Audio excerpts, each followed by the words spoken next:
এশার পর বিতরের নামাজ কয় রাকাত? প্রথম কথা হলো বিতরের নামাজ এশার পরে পড়বেন কেন? শুধু ঝগড়ার মশলা শুনবেন, সুন্নত শুনবেন না। সুন্নত হলো ঈশা বেতরের নামাজ শেষ সাথে তাহাজ্জুদের সাথে পড়বেন।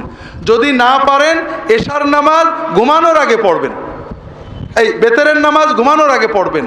আল্লাহ রসুল সাল্লাল্লাহু আলাইহি ওয়াসাল্লাম বলছেন, ইয়া আইয়ুহান নাস তাহিরু হাদিল আশসাদ ফাইন্নাহু মা বাতা আহাদুন তাহিরান ইল্লা বাতা মাহু মালাকুন ফিল হাফি। তোমরা অজু অবস্থায় থাকবে হে মানুষেরা, যদি কেউ অজু অবস্থায় বিছানায় শুয়ে ঘুমিয়ে পড়ে, আল্লাহর একজন ফেরেশতা ওর বিছানায় শুয়ে থাকে। ওই লোক ঘুমিয়ে নড়াচড়া করে আর আল্লাহর ফেরেশতা সারা রাত ওর জন্য দোয়া করতে থাকে। কাজেই ঘুমানোর আগে 10টায় ঘুমান, 11টায় ঘুমান, 12টায় ঘুমান উজু করবেন, ফ্রেশ হবেন, ব্রাশ করবেন, দাঁত মেসওয়াক করবেন, 2 রাকাত 4 রাকাত কিয়ামুল লাইল পড়বেন। রাসূলুল্লাহ সাল্লাল্লাহু আলাইহি ওয়াসাল্লাম বলছেন, তোমরা বেতেরের নামাজ 3 রাকাত পড়ো না, মাগরিবের মতো পড়ো না, 5 অথবা 7 রাকাত পড়ো। আগে 2 রাকাত 4 রাকাত পড়ো, এরপরে 3 রাকাত পড়ো। এগুলো হলো সুন্নত।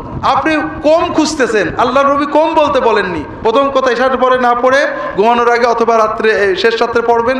দ্বিতীয়ত বিতিরের আগে অবশ্যই 2 রাকাত কিয়ামুল লাইল পড়বেন, তাহাজ্জুদের সওয়াব পেয়ে যাবেন। এরপরে বেতেরের নামাজ 3 রাকাত কিভাবে পড়বেন?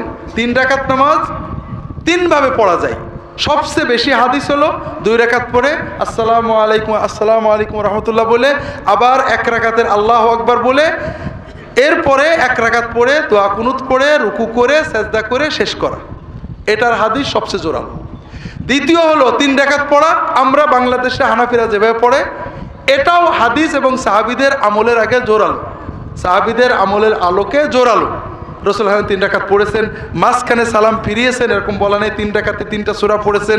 সাহাবীরা মাগরিবের মতো, তাবেঈনরা মাগরিবের মতো বেতের পড়েছেন। অনেক হাদিস আছে। কিছু হাদিসের গ্রন্থগুলো, কিছু হাদিস মুসান্নাফ গ্রন্থগুলোতে আছে। আমার রাহে বেলায়েতের নতুন এডিশনের 3য় অধ্যায়ে হাদিসগুলো আপনারা পাবেন। 3য় একটা পদ্ধতি, এটা হাদিসে নবী সাল্লাল্লাহু আলাইহি ওয়াসাল্লাম করেননি, সাহাবীদের থেকে পাওয়া যায় না, তাবেঈনদের থেকে কার করতে পাওয়া যায়। অর্থাৎ 2য় রাকাতে মোটেই না বসে একবারে উঠে দাঁড়িয়ে 3 রাকাত পড়ে শেষ করা।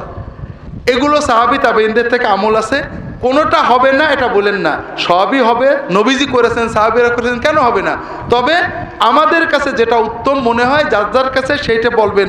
আমাকে যদি কেউ বলে যে বেতের কিভাবে পড়বো স্যার, আমি প্রশ্ন করে আপনি কিভাবে পড়েন সেইটা বলেন। যদি হাদিসের আলোকে বৈধ হয় ওইটাই পড়তে থাকেন, বাড়াতে থাকেন, কমানোর চিন্তা করেন না।